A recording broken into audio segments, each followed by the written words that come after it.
So hello dear student, কেমন আছো? I hope প্রত্যেকে শুধু ভালো না, ভীষণ ভালো আছো।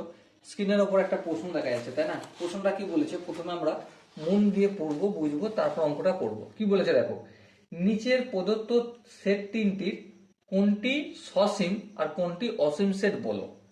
সসীম মানে যার অন্ত রয়েছে, আর অসীম বলতে যার অন্ত নেই এলিমেন্টসের।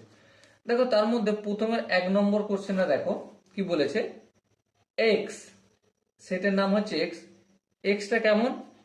X belongs x such that x হলো কত? 150 অপেক্ষা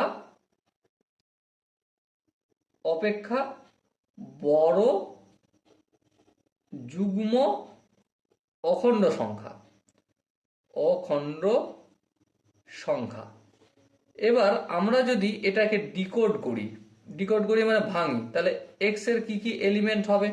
প্রথমত 150 অপেক্ষা বড়, তার মানে 152। হ্যাঁ, 152 একটা যুগ্ম সংখ্যা আর অখণ্ড সংখ্যা। তারপর কত আসবে? 154। হ্যাঁ। তারপর 156। হ্যাঁ ঠিক। তারপর 158। এইভাবে কন্টিনিউয়াস চলতেই থাকবে, শেষ হবে না, হবে না। তাহলে এই সেটটাকে আমরা কি বলতে পারি? অসীম না সসীম? ডেফিনেটলি এটা হচ্ছে এক প্রকার অসীম সেট। এটা কি ধরনের সেট? অসীম সেট। কারণ কারণ এর যে পদ বা এলিমেন্টস সেগুলো শেষই হচ্ছে না। 158 পর 160, 162, 164, এইভাবে কন্টিনিউয়াস চলতেই থাকবে, একটা সংখ্যা ছাড় দিয়ে। ওকে, সো এটাকে আমরা অসীম সেট বলতে পারি। নেক্সট 2 নম্বর যে কোশ্চেনটা দেয়া রয়েছে দেখো, ওয়াই। ওয়াইটা কেমন? ওয়াই হচ্ছে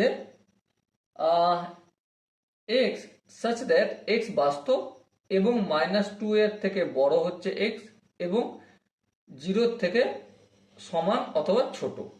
তার মানে -2 এর থেকে বড় যদি বলি তাহলে কত হবে? আবার বাস্তব সংখ্যা বলেছে, তাহলে -1 কে আনতে পারি। হ্যাঁ আনতে পারি, কারণ এটা -1 -2 এর থেকে বড়। আচ্ছা, -1 আনবো।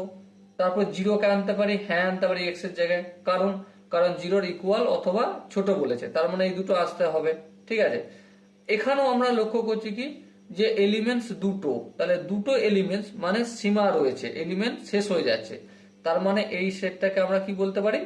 সসীম সেট। কি বলবো? সসীম সেট বলবো। ওকে, নেক্সট 3 নম্বর যে কোশ্চেনটা ছিল সেখানে বলা রয়েছে Z equal to x such that x হলো -100 অপেক্ষা বড় অযুগ্ম ঋণাত্মক পূর্ণ সংখ্যা। তাহলে জেড এর এলিমেন্টস গুলো কি কি? আচ্ছা, অযুগ্ম সংখ্যা।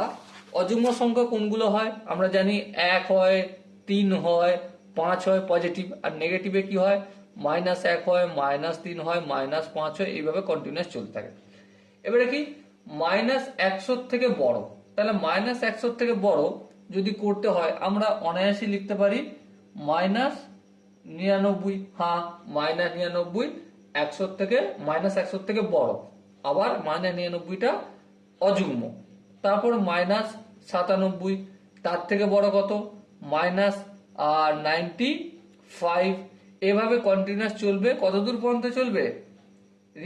জিরো -1 পর্যন্ত চলবে। কেন -1 পর্যন্ত? কারণ -1 এর থেকে বড় 0, তাই না? -1 এর থেকে 0 বড়, কিন্তু 0 না তো পজিটিভ আর না তো নেগেটিভ, কিন্তু আমাদের কি চেয়েছে? ঋণাত্মক চেয়েছে, -100 থেকে ঋণাত্মক। তাহলে -1 পর্যন্ত শেষ হয়ে যাবে। তাহলে এখানেও আমরা কি লক্ষ্য করছি একটা জিনিস, যে এখানে এলিমেন্টসের সংখ্যা হয়তো বেশি অনেকগুলো, কিন্তু গণনা করা সম্ভব। সেই জন্য এই সেটটাকে আমরা কি বলবো? সসীম সেট বলবো। Okay, so dear student, I hope এই কোশ্চেনের কনসেপ্টটা প্রত্যেকের বোঝা গেছে। যদি কোনো জায়গায় বুঝতে অসুবিধা থাকে, ডাউট থাকে, কনফিউশন থাকে, তাহলে কি করতে হবে? কমেন্ট সেকশন রয়েছে, কমেন্টে জানাতে হবে। আর দেখা হচ্ছে নেক্সট ভিডিও। ততক্ষণ পর্যন্ত ভালো থেকো, সুস্থ থেকো এবং জয় হিন্দ।